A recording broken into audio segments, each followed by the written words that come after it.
Hey,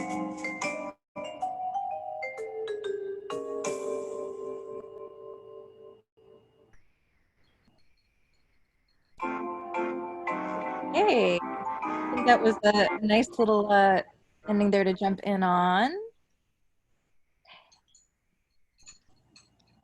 All right. Hello, everyone. I see a lot of faces out there. Welcome to Green New Theater 2020, Part 3, affectionately titled, Y'all, We Gotta Fix All of It.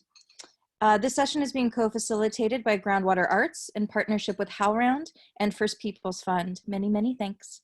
We're thrilled to shout out the work that First Peoples Fund does. We're hosting this call on Zoom, and we got 16 folks here so far, and I bet that number's gonna go up as people join after they get some food. Yeah, so we're also live streaming on HowlRound and on Facebook Live, so hello to all of you who are joining us there. If you joined us on the first Green New Theater calls throughout the summer, welcome back, and thanks for joining us again. You'll notice that a lot of the language may sound familiar, especially in the beginning, so thanks for your patience as we create radical access points for everyone to join us. So let's get into it. This session will last approximately 90 minutes or so, and because we all know that digital fatigue is very real, please feel free to leave and come back, stand up, turn your camera off, do what you need to do to take care of yourself at any point. And as a heads up, let's see, we do have ASL today. So if you're in the Zoom call and need that support, please message us, specifically Annalisa in the chat, just so that if we do end up kind of breaking into smaller groups or anything, that we can keep you together. We hope folks will participate in the discussions that we have later on, because so much of what we hope to do with Green New Theater is based on relationship building and decentralized processes. So we encourage you to participate to whatever extent you have. For the first part of this call, we'll be talking a lot, but then at some point we are going to open it up, and we'd love to hear from you. So we're going to take a moment now to introduce ourselves as facilitators. And while we do that, please introduce yourself in the chat box using your name, pronouns, and any land acknowledgements you'd like to give. For those of you watching on HowlRound, please send us an email to introduce yourself. And to those of you on Facebook, please comment. Visibilizing our access needs to us is a method of accountability. So I want to take a moment to highlight, amplify, and shout out Unsettling Dramaturgy, which is a colloquium of mad, crip, disabled, and indigenous dramaturgs from across Turtle Island for modeling what you all will witness us do momentarily. The link to the Unsettling Facebook page is about to be in the chat and in the comments as soon as Tara puts them there. She is our amazing link dropper in the chat extraordinaire. So I'm happy to go first for the team. My name is Ronnie Pinoy. My pronouns are she, her, hers. I am Laguna Pueblo and Cherokee and live on the traditional lands of the Piscataway, also known as Washington, D.C., on the waters of the Chesapeake Bay. I am a light-skinned woman with long brown hair wearing a black shirt with some embroidery on it that is white and pink. I'm sitting in front of a black background with the Groundwater Arts logo and contact information on it. And at this moment, my access needs are met. I am producer at Octopus Theatricals, co-founder with my other teammates of Groundwater Arts. That is my dog, Penny. She says hello as well. I'm an advisor for the New England Foundation of the Arts National Theater Project and a composer as well. And I'll pass it on to Anna. Thanks, Ronnie. Hi, everyone. My name is Anna Lathrop. My pronouns are she, her, hers. I live on the unceded lands of the Lenape Nation between Upper New York Bay and Nyack Bay, colonially known as Gravesend Bay. As a visual description, I'm a white woman with blonde hair wearing a blue and white dress, and I'm sitting in front of a black background with white text in the upper right-hand corner with the Groundwater logo and contact information. At the moment, my access needs are being met. I am a design research facilitator, a social services designer, and co-founder of Groundwater Arts. And I will now pass it on to Annalisa.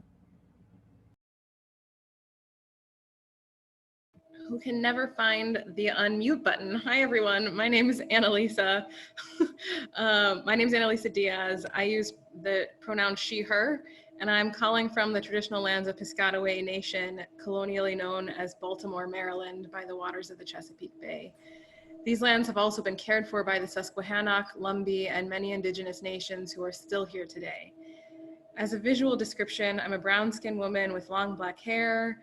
Today I'm wearing glasses that are blue light glasses because the Zoom situation is, I'm not having it.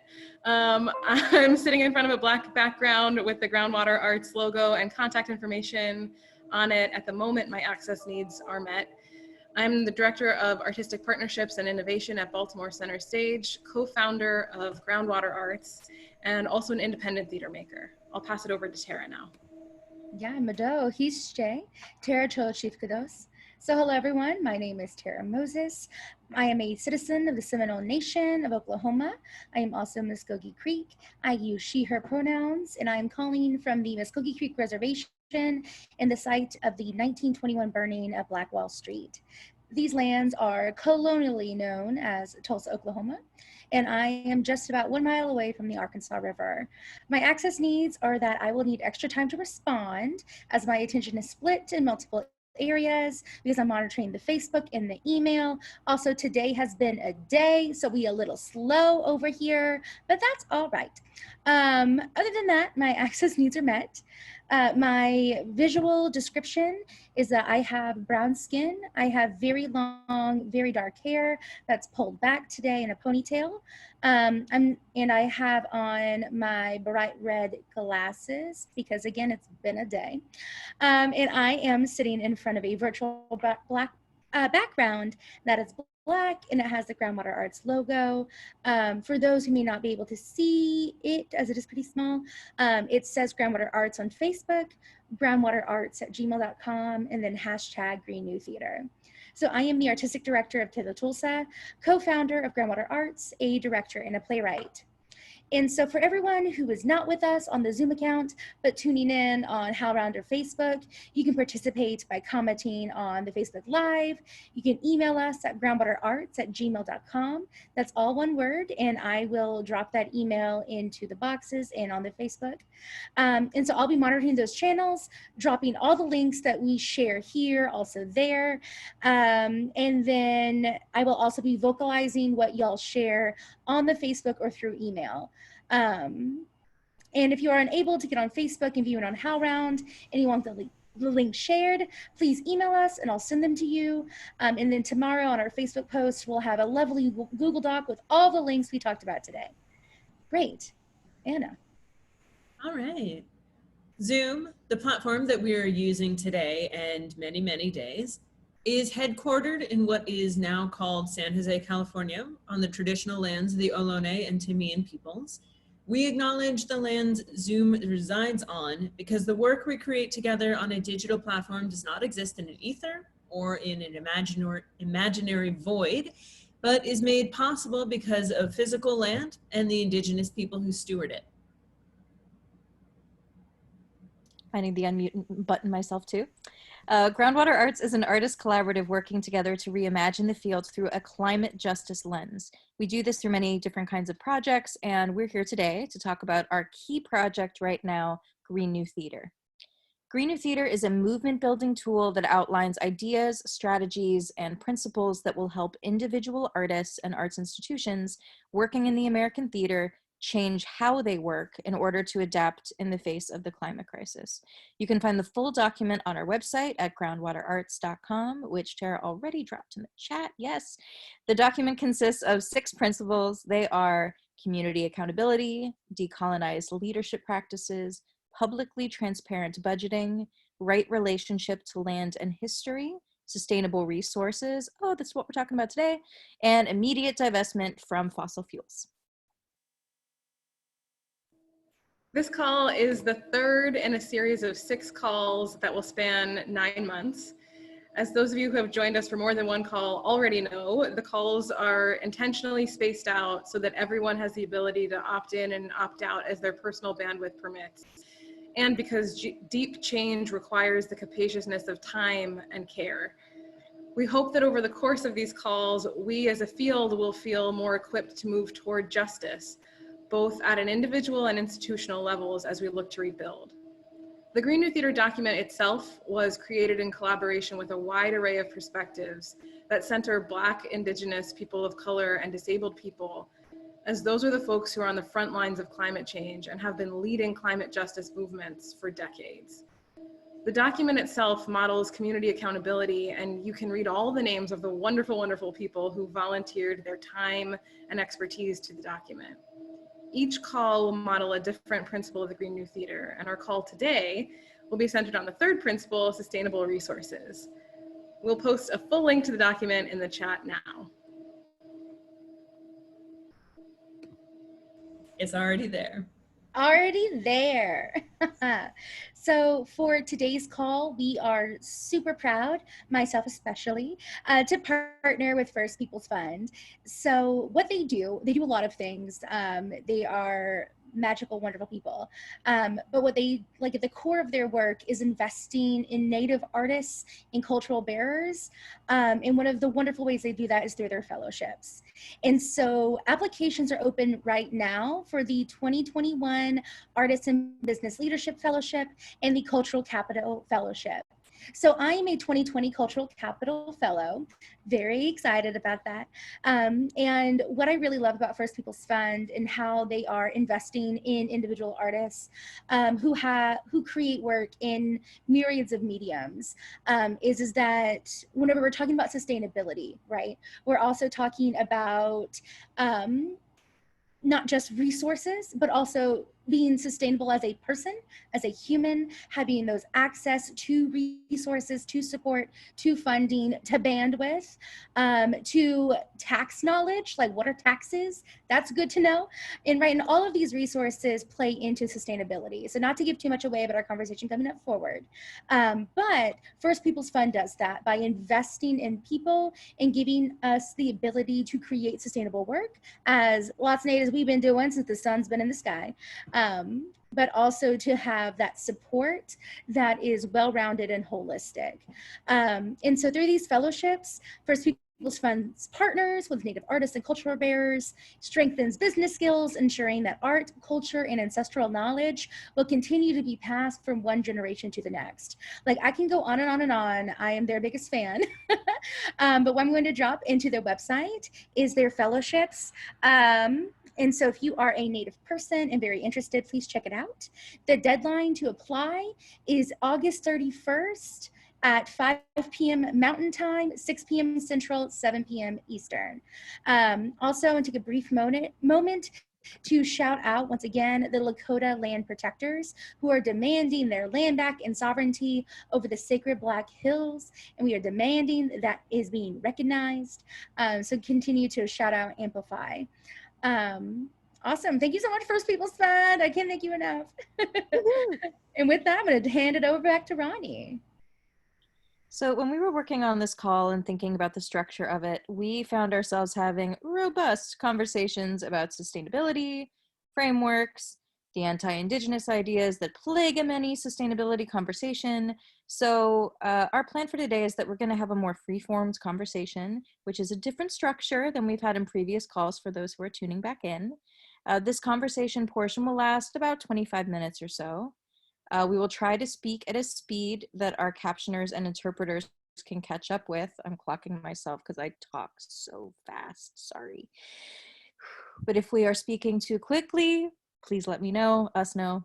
Yeah. So, Annalisa, will you please launch us into the conversation? Oh, this is my favorite. Yeah, I think maybe a way to start the conversation is sort of like a bird's eye view of like when we hear the words sustainable resources, like what is that even? What are we actually talking about? And like I just want to like offer a little thing, and then whoever else wants to jump in, please jump in. But so I've been recently thinking quite a lot about this idea of sustainability and like what exactly is it that we're trying to sustain when we talk about sustainable anything. And like so often, if you really interrogate it, what people are talking about is sustaining institutions or sustaining the status quo. And if you go a layer underneath that, then what are we actually talking about is we're talking about sustaining white supremacy and like institutions that were built and ways of working that were built for the purpose of, whether explicit or implicit, but the purpose of cultural genocide, the purpose of extracting wealth, the purpose of accumulating wealth in the hands of predominantly rich white men. And like, if we're trying to incorporate sustainable goals around sustainability into our ways of working, how often does that then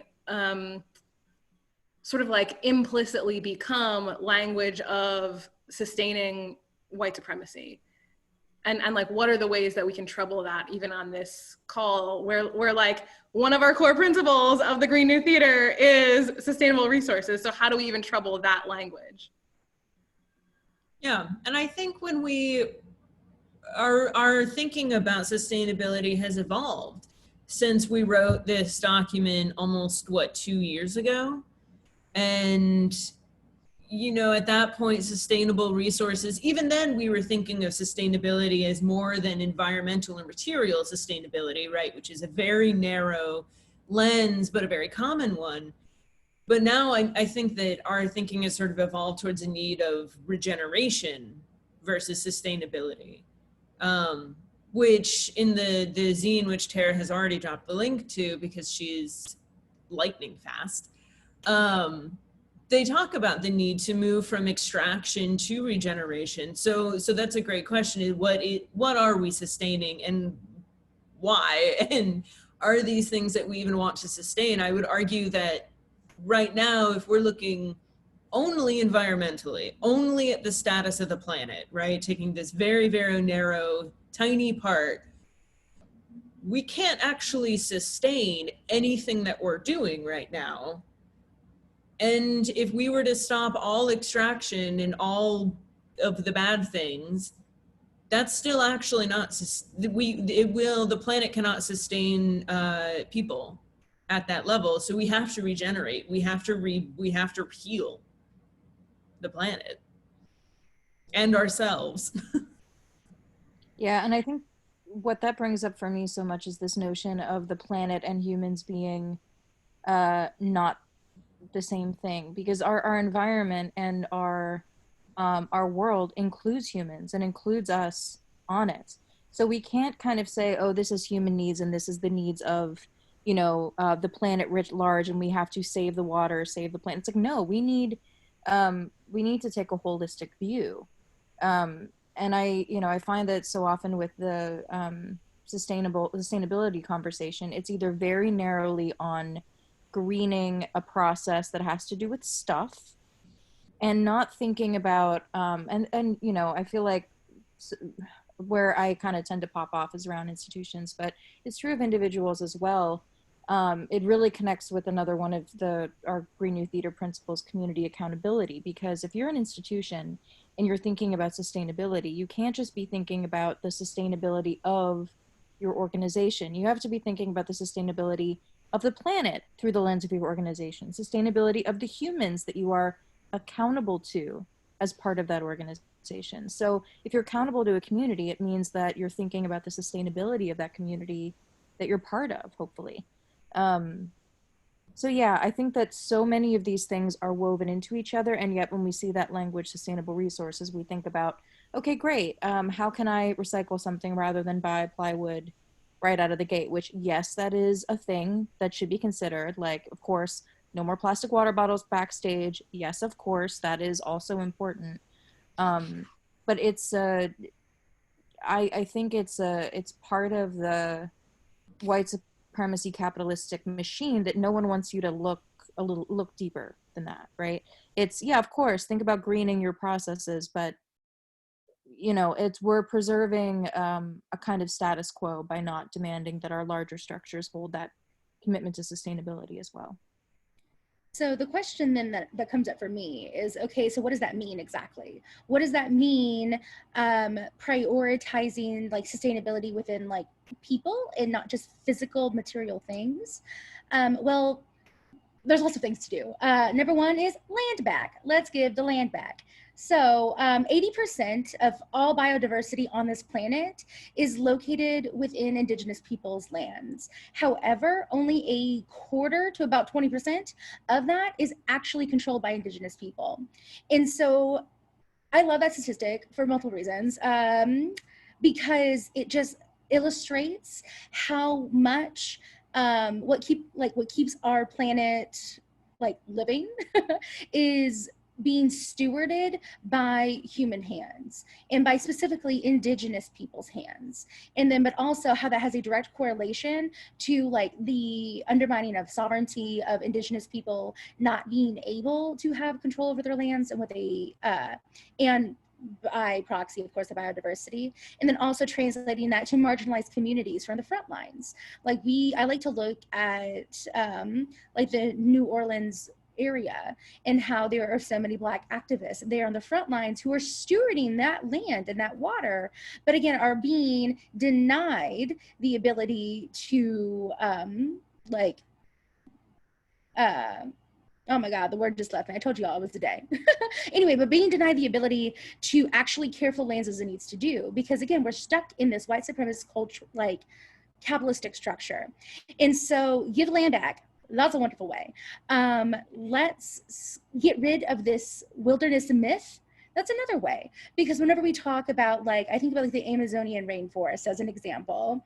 I don't know about y'all, but I remember in 6th grade, if like we always had this like raise money for the rainforest is dying. The Oh Rainforest no. Cafe. Right? Anyway, but I also remember not once anyone mentioning the indigenous people who live there, who have been taking care of the rainforest through sustainable practices that go back a millennium. And why is that? Well, I just want to throw out, people can feel free to turn on their video. This is a smaller group than the past calls have been. It's a little bit more of an intimate group, so feel free to turn on your camera if you'd like.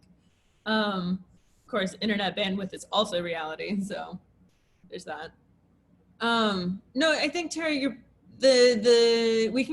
my favorite subject, which is economic justice, and how it's all connected. I was just watching a thing about Diego Luna's new show, Pan y Circo, where they talked about Mexico is one of the most biodiverse places in the entire planet, as is most of like Central and South America is incredibly biodiverse and being destroyed because where the money goes is to extractive industries, right? That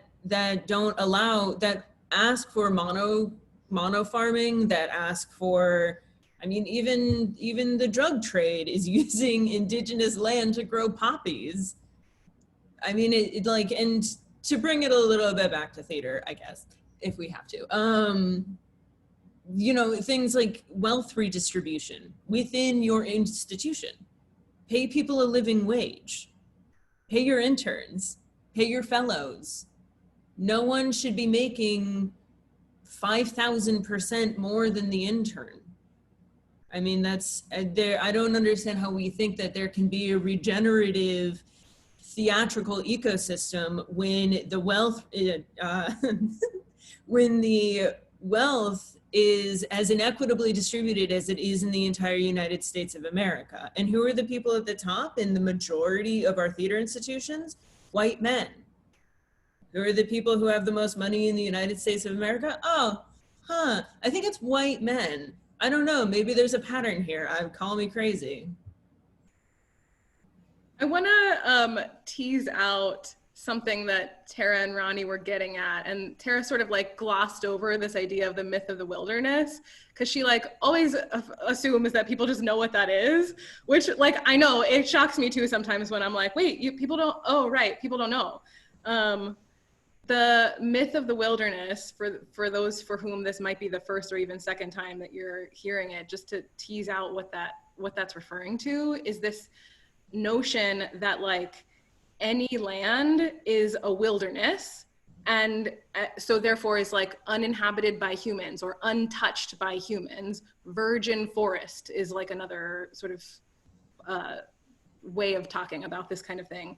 And A of all, it's false, like full stop. That's why it's called the myth of the wilderness.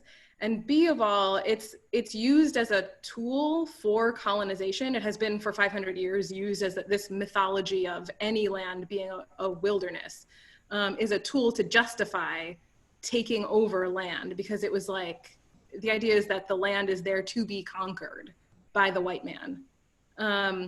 And just to say, the myth of the wilderness has also deeply, deeply influenced movements for like sustainability or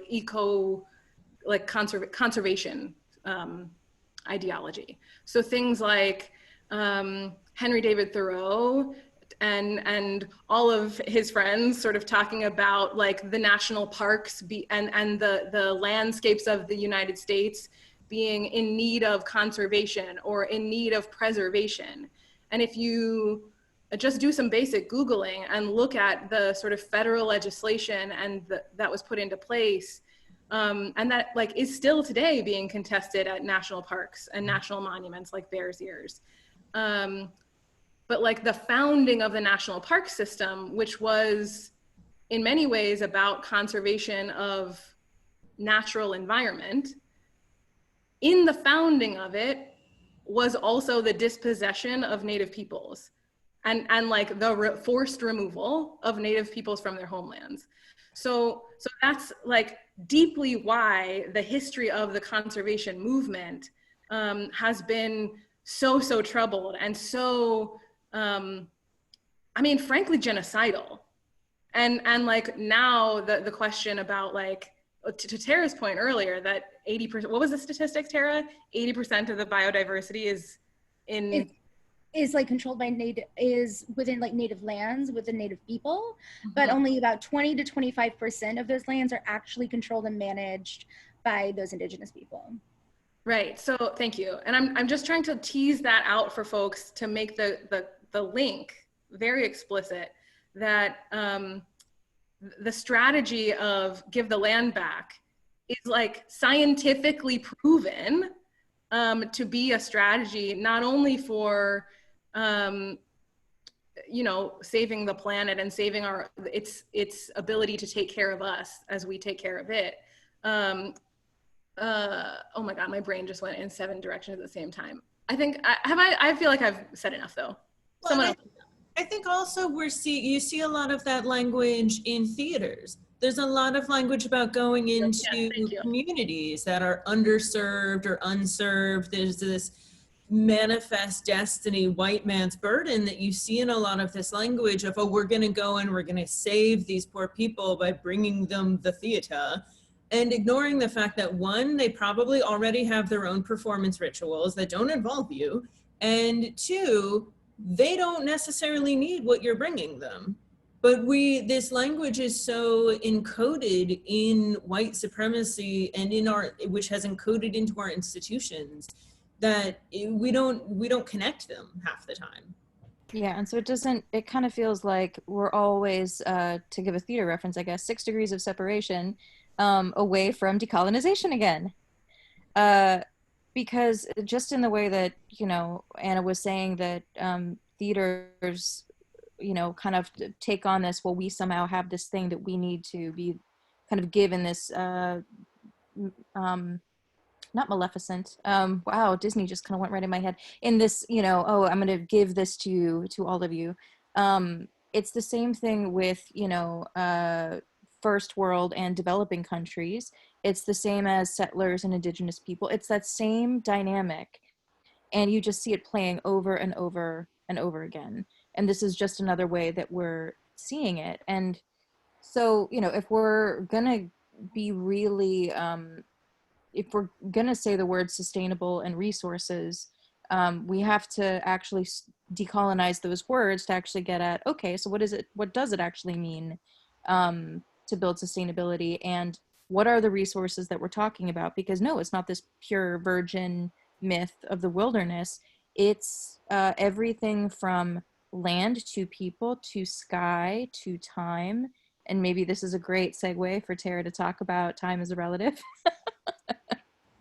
Well, look at that. So those of y'all who know me in, real life outside the Zoom squares, or have come to some events where I've been in a Zoom square, you've probably heard me say that time is a relative. And so by that, I mean that time is how my people refer to it, and many other Indigenous peoples, is like an auntie, like a grandmother, like an actual relation who you take care of. And so just like I would never get mad at my auntie needing more time to get in and out of the car, why would I be upset with time itself if it needs a little bit more to get something done? And so this, from what I've been told, is like a radical departure of capitalism in our relationship to time, where time equals money, equals productivity, equals how can that turn into a product? Or like in the theater, right? I think of our 10 out of 12s. Every single one of those minutes has to be used to turn out this product. But what happens whenever we think of time as this resource that isn't infinite, that needs to be fed into, like another human being, to be regenerative? And so whenever we think that way, and adding that into this concept of sustainability, how we currently think about time is not sustainable. I mean, it's evidenced by the myriads of articles about burnout, about Zoom fatigue. Right now with the We See You White American Theater, and then within those lists of demands, there is a lot of talk about how these long work days and these 6-day work weeks are not sustainable for ourselves as humans, for our families, for the art itself. And so we don't need to keep doing that. There is nobody saying we have to do it, so let's not. And if we're thinking about capital S sustainability, which I like to say, that it's more than just, the wood, resources, plants, air, but also people, time, relationships, capital J, justice. So I like to say with imagination, hope, imagination, all of the things. It encompasses all of those. Whenever we think holistically and we move through this relationally instead of transactionally.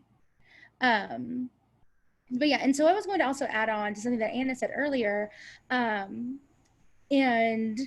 what can theaters do like right now in regards to thinking about like justice and sustainability, and like absolutely economic justice, 100%. But also like think about the language that you're using whenever you speak about sustainability within your theater. Do you find yourself moving into that myth of the wilderness situation? Do you find yourself neglecting Indigenous people in those conversations, neglecting frontline communities in those conversations? Do you find yourself thinking, oh no, any use of like fur, like animal fur is wrong and bad? I like to think of this as the white vegan argument. Whereas there are Indigenous people from across the world who have been sustainably and ethically using and sourcing animals for their resources in those sustainable ways for a millennium, right? So that's always one that usually gets people when I ask them to do that. But yeah, taking that moment to really think about your language and how you speak about the earth and the earth's resources and the depletion of resources. And are you forgetting those vital intersections of justice that have to do with people, and predominantly Black, Indigenous, and people of color at that? Well, there's also, schedule flexibility is an example of sustainable practice or regenerative practice. Working conditions that allow people to be parents is an example. I mean, there are the disability justice movement has crafted whole worlds of working conditions and ways of working together that are regenerative. I mean, so much of this work has already been done by so many people out there. It's just not widely adapted because these people have been misrepresented and marginalized by, to come back to it, white supremacy. But I think it's really important to acknowledge that, the ways that we work within the theater have to be regenerative, because what is theater without people? Yeah, and I find so many times that a lot of these conversations about, you know, capital A access, about childcare, people being able to be parents, about schedule flexibility, all of these things are seen in a lot of theater institutions as being bonus, as being things that we wish we could do if we had the money, but it's so hard. But when you actually think about, okay, what is the real purpose? And I guess I should back up and say, the reason that I'm really motivated to say this is that this is a really hard moment for a lot of institutions, right? Where I hope that there are a lot of conversations about, okay, what are we really trying to do? Why are we crucial? Why are we essential? Why is the work we do important? And, you know, I feel like that's where a holistic approach about why you exist is so important, because if you're not actually allowing the people who work for your institution to be sustainable, then how could you ever be sustainable as an institution? You know, it's I just, this narrow-minded focus of, well, only this bit is my problem, is not going to really allow us to unlock our full potential. Because I think for a lot of people, this idea of, oh, sustainability is something that you can only do if you actually have the time and energy and extra resources, or you got that grant to do it. And that's not true. And when you actually make these changes, and I think something that's been so exciting about working on the Green New Theater document is seeing all of these institutions and individuals across the world who are doing this already and who are thriving because of it. It's not something you do because you can, it's something that you do in order to thrive. You know, this is like such a healthier, better way of working. And I think that that just is really, the blinders are on, and coming at this from a holistic lens is only going to help everyone.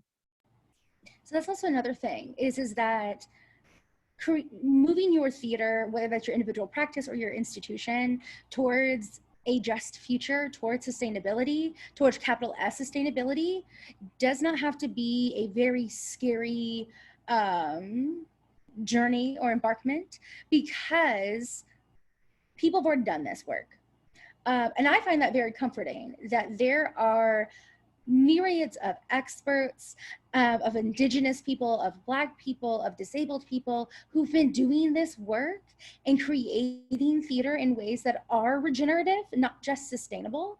And like, we can follow their example. We can give them our dollars to help us if they want to. We can move our practices that way, not unguided or unfounded. And I always find that to be very comforting to keep in mind. You know, the path has already been laid down. It's, some paths been there for thousands of years, ready to walk on. So, you know, you don't need to bushwhack the trails, is that what they say? Yeah, Tara, I want to also shout out the work that Sarah Bellamy and Penumbra Theater are doing. I don't know if folks saw their recent announcement, but it just, I was thinking of them in relation to this sort of thinking about people who have been doing the work for a long time, and B, also this idea of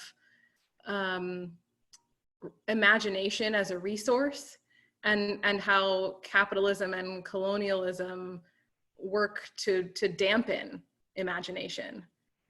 And at Penumbra, if you just Google, you'll find their recent announcement that they're like radically re-envisioning what they think their company does. So now they're now a center for racial healing, where like, I mean, I don't want to speak for Penumbra, so please go look at how they're framing these words themselves, but they're historically a theater of color. And now what they're saying they're doing is like acknowledging the work that they've been doing all along, which is providing space for racial healing. And so I just think that like, there's so many examples of organizations and individuals who have been leading this way for so long. And it's like, why not follow their lead? The other thing I wanted to just sort of tease out a little bit, and then maybe it's time to open it up for larger conversation. But just to tease out, we've been kind of skirting around the just transition framework, which we had suggested reading or taking a look at the Movement Generation Just Transition zine. And if you didn't have a chance to do it, like, no problem. Please feel free to make time to look at that later. But in a nutshell, the idea of a just transition, for those who might not know this language yet, is that the dominant economies that we live inside of right now are extractive. So they function to pull resources out of the ground and turn people into resources and labor, right? Like, we're extracting resources from the earth and accumulating wealth. That's the dominant economy that we live inside of now. And what is it leading to? Climate collapse. So if that's the sort of framework we live in now, the question then is, how do we get to a more just and regenerative economy? How do we transition to an economy where all people can, and more than human people can thrive and live together in harmony and in symbiosis? And the question of how do we go from extractive to regenerative has been thought about and strategized for decades. And again, always being led by Indigenous, Black, people of color, people on the front lines. So please take a look at the Movement Generation zine for many, many wonderful people who are way smarter than me and have been doing the work way longer than me. But just to sort of tease out that how does this relate to theaters? It's like, when we're thinking of, especially now, when we're trying to rebuild or recover or transition in some way to a different way of working, how do we do that with justice at the center? There are sort of like in the climate conversations about just transition, an example of injustice that happens frequently is like, okay, we're gonna go from extractive to regenerative. How do we do that? We have to stop carbon emissions. Cool, okay. If everybody stops carbon emissions, actually, what does that mean? That means that the United States predominantly and Europe, who've been pouring carbon into the atmosphere for a century now, extracted all the wealth from the entire world and accumulated all the wealth. And now we just get to keep it. And guess what? India, China, all like quote unquote developing countries, guess what? Like, you have to stop pouring carbon into the atmosphere and growing your economies. So the question then is like, actually, shouldn't the nations that are most responsible for the climate crisis have a different responsibility to stopping it and to regenerating the world that we live in? And so anyway, my point is like, those kinds of questions also apply to theater as we're thinking about how do we recover, how do we regenerate, and who bears the most responsibility for fronting the money, for like making the change, for doing the emotional labor of undoing white supremacy and undoing colonization. I just offer that as a way of like summing up a little bit what just transition is about, but I have by no means said it all. Is now the time to invite our friends to join us and have a bigger conversation? I think it's a good stopping point. You did the thing. Yeah. Let's do it. Everybody. Yeah, so I think, yes, we got a video. More videos. I want to see more. No. Hey, thanks for being here. So the awkwardness here is that we had planned a little bit to do a breakout, but we're gonna not do breakouts because our group is, is a little intimate today. So we might just stay in this bigger group and have a conversation together. Yeah, so we had a couple thoughts for jumping off points. The first one being anything that's coming up for any of you right now that you want to share, any questions or feedbacks, anything unsettling. I always love those kinds of conversations, especially as we're talking about regenerative theater and justice and what all of that entails. But also, we have some questions from Facebook that we can also throw into the chat right here. So this comes from Kimberly Sky. Thank you, Kimberly. And they ask, Do you distinguish between regenerative and resurgence? Also, the language of care has been used a lot recently in the climate justice movement and COVID recovery. Do you distinguish between a care economy and a regenerative one? Or are they synonyms working towards similar decolonial, anti-racist, sustainable goals? So again, some wonderful thoughts and questions from Kimberly. Thank you, Kimberly. I have a quick thought about regeneration and resurgence, and then I need to get some water. It reminds me, Terry, you talk about this a lot. It was part of Unsettling Dramaturgy about the difference between reconciled and conciled spaces and how you cannot reconcile when it was never good to begin with. It was never conciled, therefore you cannot reconcile. So actually you have to build something new. And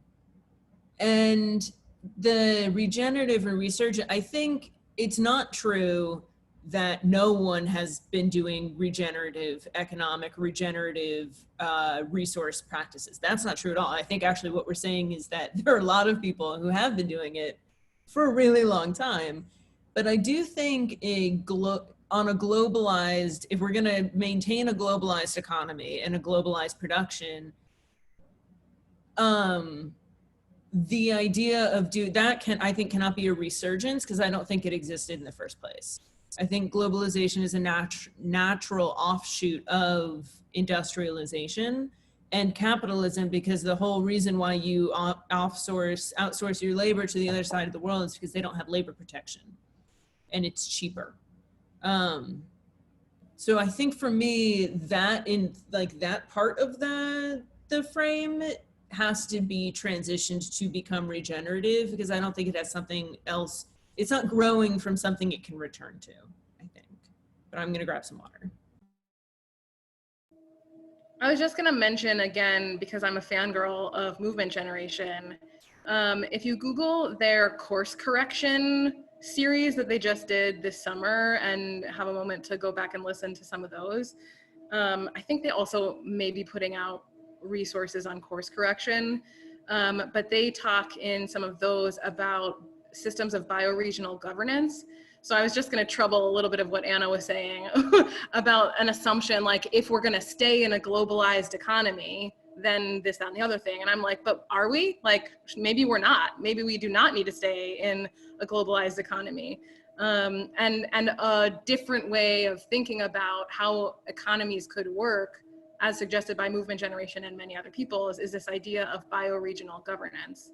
So it's doing away with like globalization as a structure and doing away with nations and arbitrary borders, and refocusing our ways of relating to each other on bioregions. So what is that? That might mean like a watershed area that shares an ecology and therefore also an economy. These are very close to the ways that many indigenous communities have always organized themselves, with like bioregions that they inhabit. And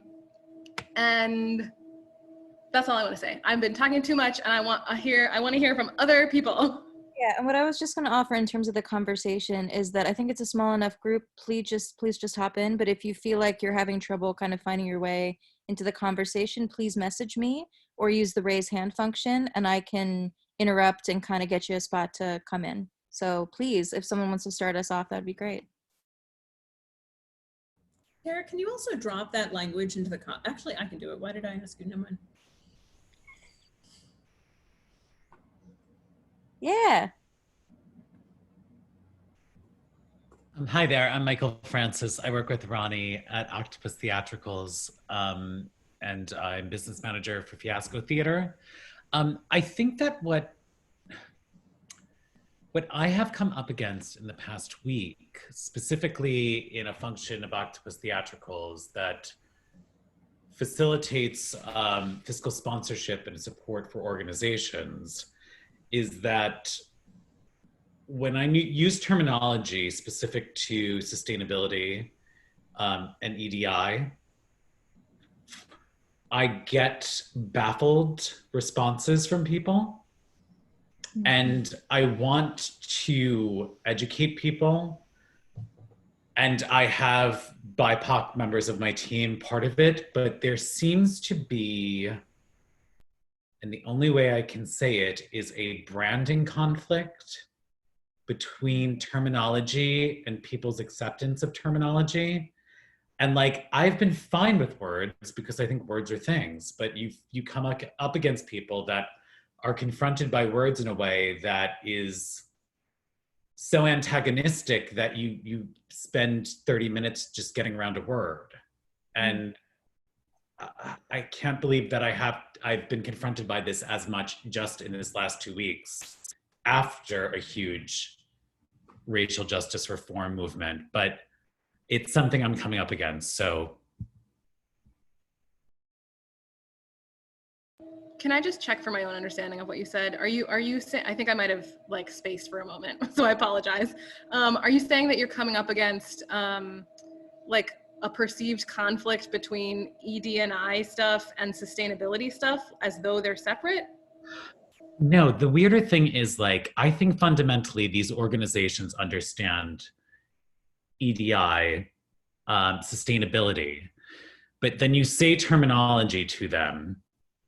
And as a colleague of mine, Adam, who I know a lot of groundwater folks know, Adam has reminded us as a group when we're in these conversations that these are no longer breakout conversations.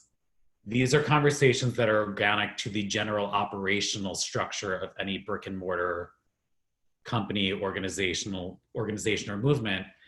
So I guess more what I'm saying is like the branding of words has become something that people are pushing out against. And part of me wants to be like, get over it. This is what we're calling it. This is what we've identified it to be. And then the other part of it is like, how do I like just move things along for some people that are catching up? I think a lot of things. One of the things I will say is I think right now in discourse in the United States, words are particularly charged, and our language is evolving very, very quickly.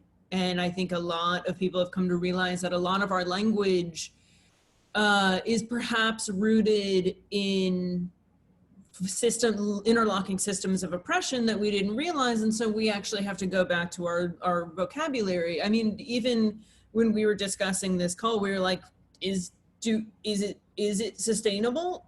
Is that our word? Is it resources? Is the word resources talking at like prefiguring extraction? Is this like, so I do think there is a bit of a we're in a moment right now that is like really critically looking at language and asking our language to evolve. And I think when that happens, you do run into people when you say I think when people are faced with their words being wrong, it feels like a personal judgment. I feel like I've observed, I'm in grad school right now, so that's like my entire life. So maybe that's just my observation, but I do feel like that's something I'm seeing.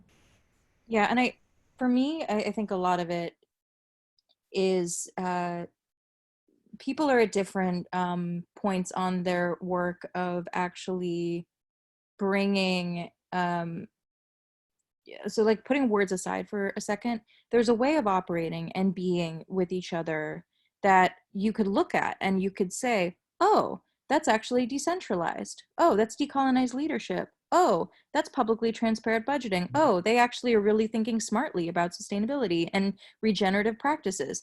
But in the actual practice of that organization, that might not be the language. That's not what people are talking about. They are just doing it, right? And there are some folks that are doing that and some folks that aren't. And a lot of times when two organizations come together, and I think that like fiscal sponsorship is kind of like such a great and specific example of how these butt up together, is the what one organization is doing and how they talk about it, which are often not the same thing, and another organization, what they do and how they talk about it are very different. And it almost feels like a little bit of a, okay, here's my values one sheet, this is how we operate, and if this is not how your values operate, maybe it's not the right fit. And I don't know if that's, because that's a kind of a, with fiscal sponsorship, the kind of rubric that you're kind of saying to someone is, we're going to offer you fiscal sponsorship if we believe that you are a charitable organization, that we understand that you are transparent about your practices and what you're doing, and will support you in this way. But it's going to be tough to figure out that relationship if one step further the values aren't in sync, and then it's just going to be really hard to work together. Because if you're seeing that, and you're paying everyone terrible wages, and we can see what the donations that are coming in, and yet the checks that are going out are strangely, you don't have to be a rocket scientist to see when something isn't right with an organization. So I think that it can be it could be as simple as saying, here's our values, and if you're going to work with us, these are the values we expect you to hold with our team, and that we hope that you're going to hold within your organization. And if that is creating some discomfort, we should talk about it. And within the words, like, even define what they mean, which I feel like, frankly, is half of the Green New Theater calls, is really saying, so when we say decolonized, what are we actually talking about? I'll just leave it there. I don't know if that's helpful, but that's just what's come to mind for me. I mean, what's also something to keep in mind, and then we can transition, or who knows what comes up, is that English is a colonized language. The whole point of the language in the first place was to put us all in little boxes, is what they wanted to do. And so whenever we're talking about things that don't fit in within a colonial framework, which, Annalisa, regenerative practices and justice does not fit within a colonial framework, we have these butts heads because we don't know what these words mean. We have different definitions of things. We're thinking, again, like Michael, you talked about the branding of this language. And like, I know within Groundwater, we've had these discussions of like, well, how do we make the Green New Theater like sexy and palatable for the people? Whereas I'm sitting over here in my little room of flames, like, I don't care if it's palatable or not, because what we're trying to do is take something that is inherently decolonial and try to make it fit into a colonized box. So why do we want to do that? And so I like to welcome those points of friction and just call it what it is. It's okay. Do you want me to make this more colonized for you? Is that the problem here? And if that's what you want, let's talk about it, and let's figure out where that's coming from, and then how we can all bring up to the same page. Great. I think with that, yeah, I would love to hear from someone else as well. Like, what is this conversation bringing up for you, Allison? Yeah. Hi. First of all, thank you. This is such a great discussion. You all are so smart. As a Native person, decolonization of theater, I've been thinking about that a lot, and I am very hopeful about it, but I'm seeing a lot of theaters releasing their seasons, and I'm disappointed. I mean, there's a Christmas Carol, it's being produced again over and over again, and it just seems as though white American theater is just kind of waiting. Okay, let them have their moment, and we can all move on and do what we're doing anyway. So, I mean, in terms of what you're talking about today with, I guess, healing things, I mean, we're trying to fit into a Western construct, right, in theater. But we want to take charge. We want to have some kind of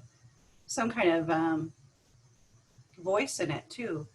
So it's just interesting listening to these discussions. I just have so many questions to ask you guys. I can't articulate it right now, but yeah, that's just what's coming up for me now is, wow, I just, I don't see like Native people being put on boards of major theater organizations. And, we had Larissa.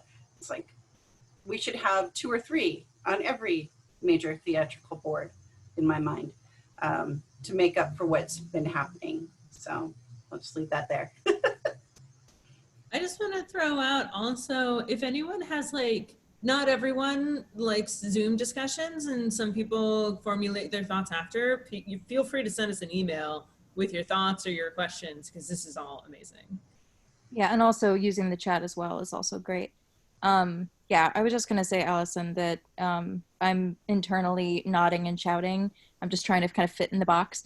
I mean, all four of us have been in and around, you know, predominantly white institutions and felt that friction of what we were trying to do and what was possible and how much to work within to change, how much to, you know, say screw it and do something else. Even within people who you share values with, there's going to be disagreements about what to do.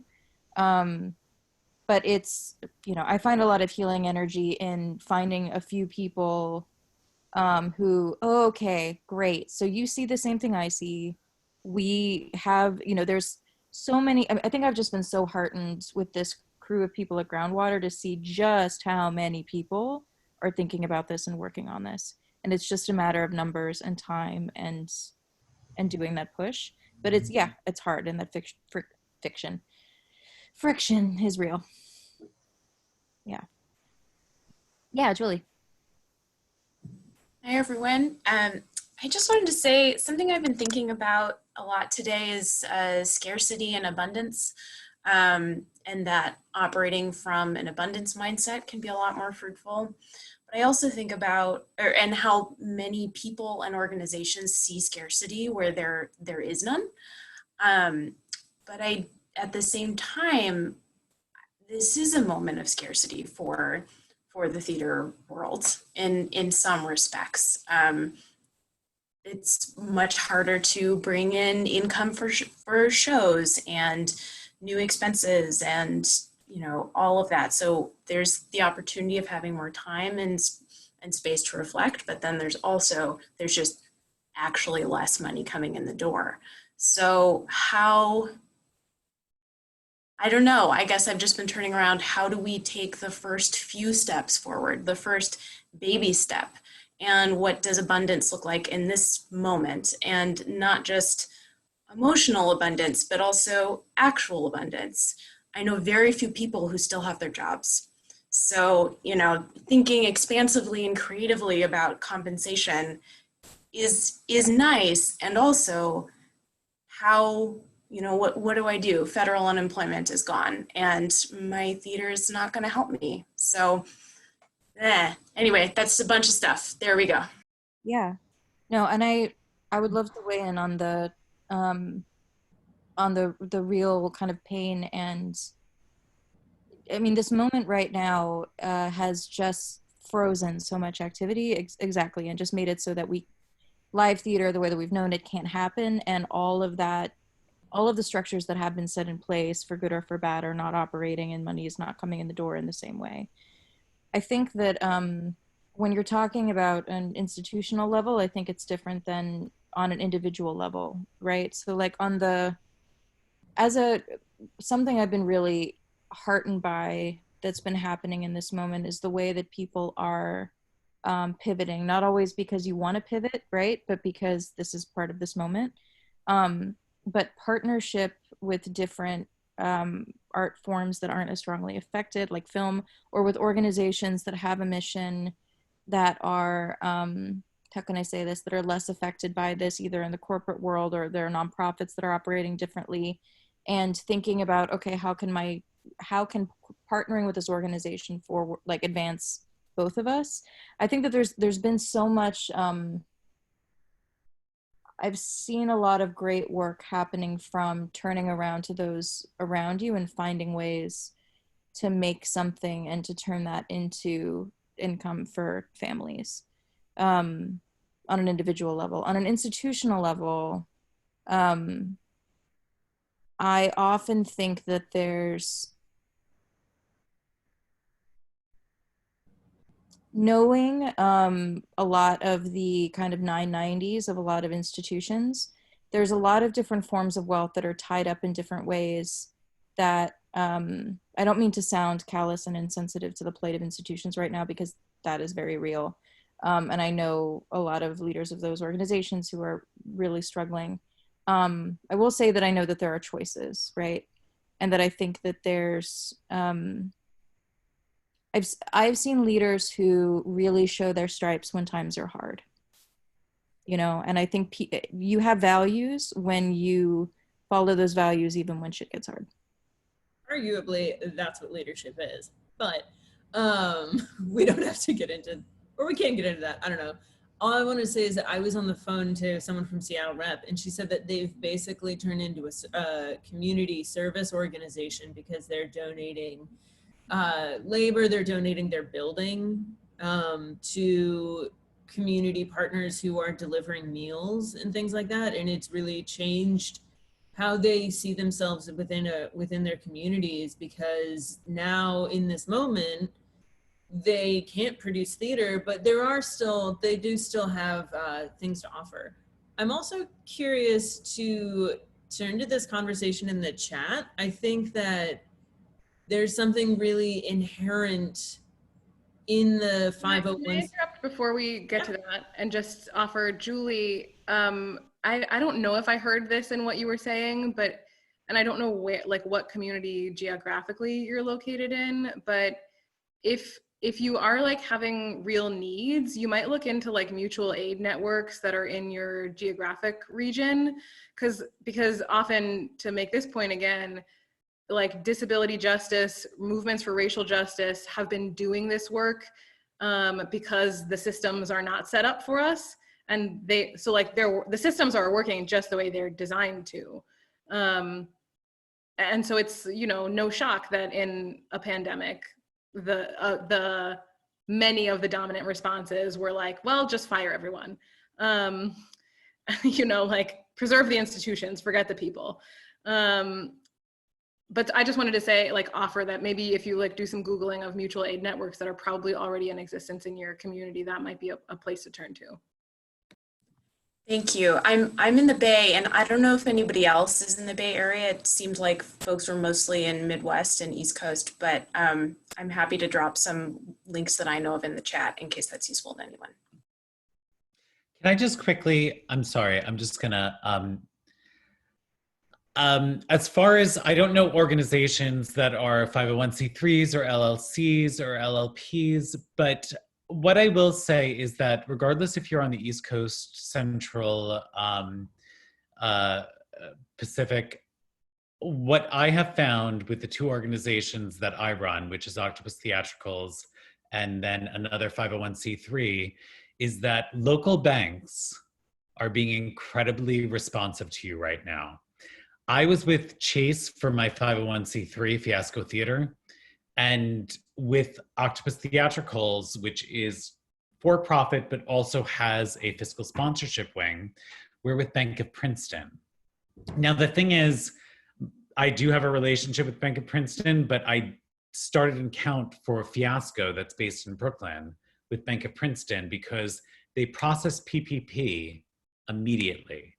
They didn't do the things that had happened to me when I was applying initially, which was trying to make 501c3 organizations and fiscal sponsorships have to claim ownership because we don't have ownership. That was one of those big flaws in the application. We'd always have to put in ownership and it would sort of bounce us back. But I will just say that look for a local bank, and most local banks, even if you aren't necessarily in their jurisdiction, will take you on for an account and will process PPP loans and relief quicker. Super helpful. Thank you. Anna, I interrupted you. You wanted to say something about the conversation in the chat. Well, Shireen, I think, was about to say something. Do you want to jump in, Shireen? No, we should have that conversation first, because I was actually going to ask about something else, even though I've been talking in the chat about that specific thing. Well, don't forget your question. Don't forget it. Yeah, the only thing I wanted to say, we don't have to talk about it, but there is a conversation happening in the chat about how there are structures in place, things that are required for 501c3 organizations, for example, board governance, that then create systems of oppression within our institutions. And something we've talked about a ton at Groundwater as we grow is that 501c3 doesn't really work for us, and LLC doesn't totally work for us, and being a corp, like what, that doesn't really work for us. There is no third model that bridges these gaps. And part of the reason why there isn't this third model, there are iterations of it, but part of the reason is actually the federal tax code. So when we talk about things like sustainability, we have to keep in mind these larger forces at play that maybe we don't think to turn to, like the tax code, or you know, these other types of federal regulation that we maybe don't think of. Yeah, because, you know, since most everyone who is here is affiliated with an institution, or was affiliated with an institution, or plans to be affiliated, or hopes to be, I hope to be affiliated with an institution post pandemic and such. I mean, that's really the $1 million question, is the Board of Trustees, because the theater, as we know, is a hierarchical model, and it starts with who has the judiciary and the financial responsibility. The board. Who's on your board? Well, I don't know about y'all, but lots of boards I've seen, a lot of older white men and then older white women, and that's about it. And so whenever we're talking about like sustainability and creating these massive structural changes, it has to come from the top down, because unfortunately theater does not work on a relational model, on a circular model, but is still hierarchical as we currently know it. Again, not all theaters, there's wonderful examples of not.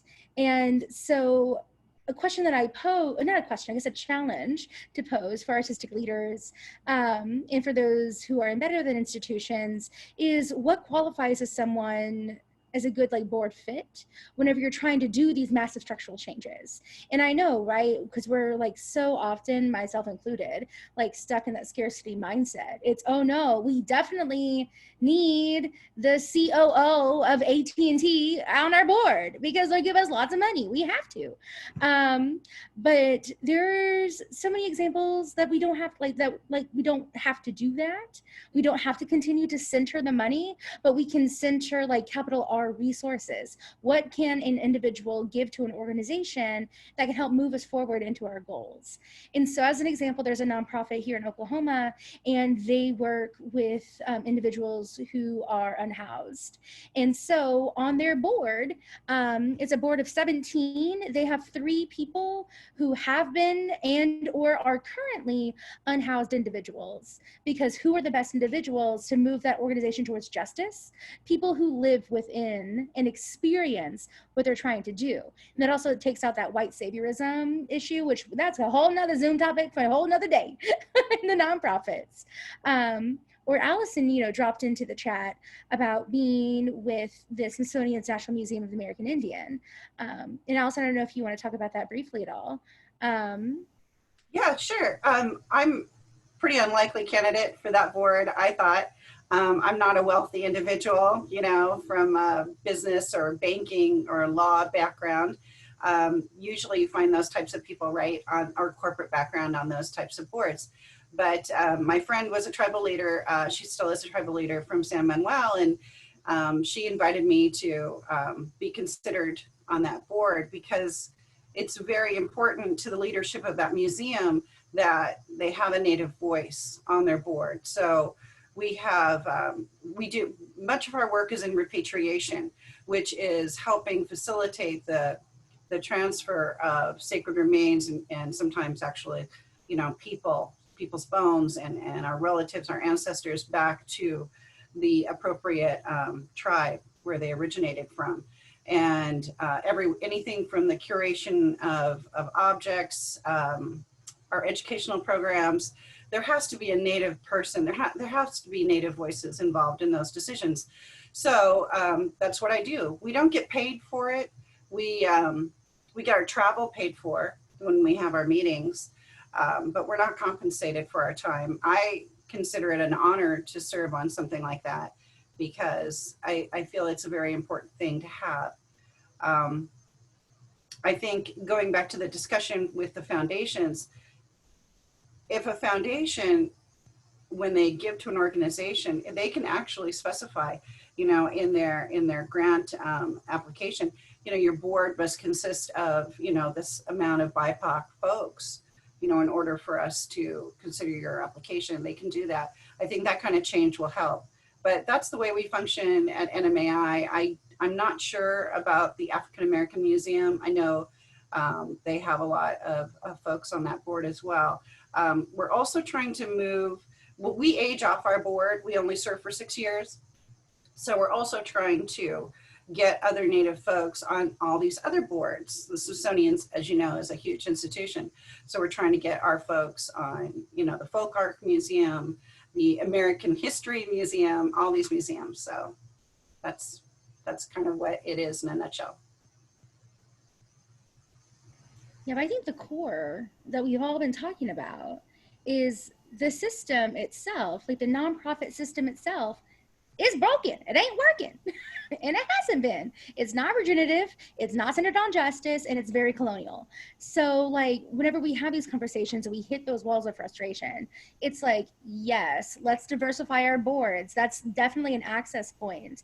But what happens if, more like when, that's not enough? What happens when, although the nonprofits, as though the theaters are coming together to move towards justice, but our funders aren't? So what are we going to do? I mean, I don't know if we can call up the Mellon Foundation and be like, yo bros, let's have a chit chat. I mean, that's what I would do. But it's so, we have to, again, think regeneratively and think relationally with one another and who we're trying to work with to move forward. And that may or may not include funders. That may or may not include board of trustees. That may or may not include 501c3s. And that is fine. But again, I think like where for myself, I'm finding that like struggle is taking something that's inherently a decolonial concept, not necessarily a concept, like it's very real, like we can hold it, but a decolonial thing, and trying to fit it into our colonial boxes. And so like obviously there's friction, obviously it doesn't work. So it's, we have, in my mind, one of two choices. Number one, do we try to like do some construction on this box to make it fit in there? Like, do we, I don't know, add another box, try to do something or other? Or do we do something completely different? Just scrap that, start with the land, start with the roots, start with the foundation, and then build something new and something different in the ways that we're trying to head towards. And I think right now it's an interesting time because the theater is on hiatus, as it rightfully needs to be. But it's also a time where we can think about restructuring, think about change, think about what are the things that we're going to prioritize once we can come back together. What are the things that we can do right now? Because there are indeed things we can do right now. Like Anna mentioned, the example of theater opening its doors. There's multiple theaters opening their doors right now for people on the street who are protesting for their right to exist and live. And theaters are being part of that movement. There are, oh my gosh, I forget at the top of my brain what theater it was, but there was a theater that donated their building back to the indigenous people of those lands. And now it's gonna be used as a community center and a way to uplift the indigenous people of that community. That's amazing. And they did it right now, COVID be damned. So it's just like, this is just a very exciting time I also want to keep there, while also being very cognizant about how this is not an exciting time for a lot of people. And, you know, especially in my brain, thinking about Indian Health Services being 50% underfunded and disproportionately impacted. Like, it's not a fun time, but it is, I think, a capital T time. Lots of times, lots of things. I think also having income, like wealth redistribution can happen within your institution. Someone had posted, you know, they fire everyone except for the people who have six-figure salaries working at the executive level. Like, these people, maybe they shouldn't be making six-figure salaries. Maybe everyone should be making five-figure salaries. Like, if someone is in, if you are in a position to, if you have some amount of power or you have some amount of influence pushing your institutions to have wealth redistribution within that, will go far, because the person who is an intern today might end up on your board later, if they can stay in the theater because they can make a living doing it, which right now they can't. And racism is not sustainable. I'm about to climb on a soapbox on the I saw you dropping that mic. What I wanted to offer is that we have about 6 minutes left, and I want to make sure that anyone who didn't get a chance to jump in had a chance, if you'd like. Yeah, Shireen. I'm gonna try to be fast, but I mean, so, and then this maybe is pretty specific, but like, we're a small ensemble, and we definitely put care sort of at the center of our work. And like, from the beginning, really because of how small our budgets were, like, and that we make work over time, like, the flexibility model was always there from the start. Like, we took everybody's schedules first and then made the rehearsal schedule over a long period of time so that people could still work. And we took a really, we have been working really hard to get everybody up to $15 an hour for every hour that they are in rehearsal, in performance, every meeting, because we believe in paying that. First of all, that is a minimum wage. And like, also like that's, that we just worked really hard to get there. And now, if we're having a little bit of a growth challenging moment where we did that, everything feels great. And now everything is starting to, or some things, not everything, is starting to feel really transactional. Like how, so for, if I do 5 like social media posts, does that equal $15 an hour? Like what is, so there's been a lot of this like, which feels like we're reinforcing a capitalist structure when we was like, the spirit of it, of what we were doing was the opposite of that. And so we brought this up for the first time at our core ensemble meetings, and everybody was like, yeah, that feels that way, and we don't have a solution for it. So I just wanted to like, we don't have to solve it in the next 4 minutes, but I just wanted to like say that was a challenge that we have currently, are currently struggling with. And if anybody has any ideas, open to them, or just wanted to put it out there in the world that even in like the moments where you're like really putting care and folks, there's still going to be hurdles and challenges that come along the way. So this is my favorite time, real quick, to yell about capitalism. But whenever we think of goods and services relationally, not transactionally, I find that does my 5 posts equal $15 goes away. So it's like, what else are we giving one another? So to that individual, are they just giving you those 5 posts and they're done? Or are they giving you their wealth of knowledge? Are they giving you their energy, their positivity, their optimism that's helping you then fuel? And then what are you giving them also in return? Are you connecting them to other opportunities? Are you every now and then baking them some bread? I don't know. Are we past the bread baking point of COVID? I don't know. Anna, you'd know. Anyway, like, do we just drop off and do those nice things? Because we're talking about each other relationally, right? We're not thinking of as an employee, contractor, I collect said services. You know, I mean, I'm going to quote smoke signals here, and Sherman elects me is problematic, but Allison, you appreciate this, but I always like to say all the time, you know, hey, we're Indians, we barter. They're like, it's a lot more than money. There's a lot more things that we can give to one another, because as we're thinking regeneratively, as we're thinking sustainably, a little green piece of paper ain't it. We've already talked about that. It ain't gonna work. We ain't gonna have enough trees to print these little pieces of paper. Ain't nothing gonna happen. So we just have to completely reframe how we create things. And I like to go back to the root of what theater was. So, you know, back to Greece for those who come from the European area, you know, back to our story circles, back to fire, whatever it is, your indigenous roots, go back to those. And what is that storytelling? What are those rituals? It's about being in community with one another, being in relationship with the person sitting next to you, with the fire in the center of the circle, whatever that is. And then it's not transactional. It's not, we lose all those questions about, well, how do I support an individual and get that back? How do we create regenerative things? How do we create sustainability? Because that's the root of just everything that we do. And so if there's like one last little nugget I could leave, is going back to your indigenous roots of storytelling, whatever that is, capital I indigenous, and how that is prioritizing the people and starting our brains there versus our brains in this is capitalism, I don't know what's going on, could be a way to spark some cool things, some creativity, I don't know. And I'm gonna pause you there for Shireen's response. Well, hold on. Actually, I want to ask Travis, our HowlRound producer, if we can stay on a few minutes beyond. Our ASL interpreters and capture may have to leave. but I know that Susan, I believe you had a thing you wanted to say, and then Shireen had a response. I just don't want everyone to, like, I don't want the feed to cut out. And Travis says yes, so go ahead. Shireen Shireen, first. go ahead. Okay, I'll go first. I just want to say, like, we already, like, just like we embed like ensemble care days into our rehearsal process, where we like share sound baths and do like, we're like, that's like a part of our exchange relationally. But we're paying them for those as because there's this certain sense of like, yes, they also need to eat at the same time, like all of our ensemble members. So I totally agree with everything that you're saying. And at the same time I want to find, especially in this moment where all of our folks are really strapped for cash, like what is every single way that we can get money in their hands?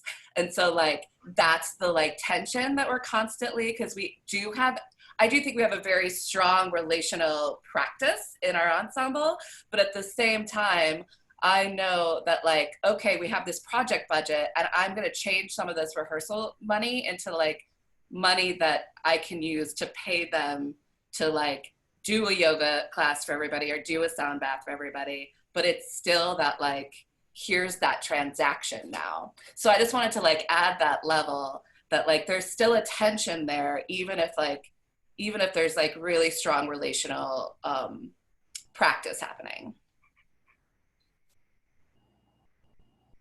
Yeah, and I can vouch that Shireen's company is extraordinary because I got to learn a little bit about them, so you should go check out what they do. Susan, you had something to share, yeah? Yeah, thank you. Hi, everybody.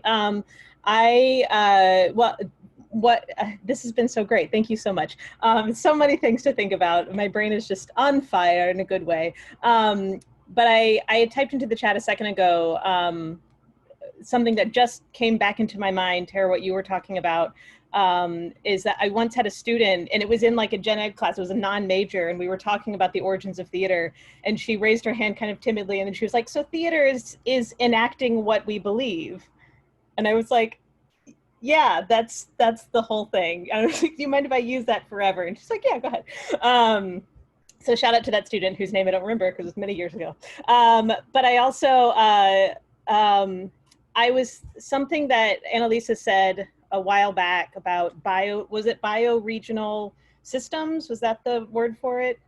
Governance, bioregional governance. Bioregional governance. And something that struck me just a few minutes ago was thinking about theaters as bioregional governments, like theater communities.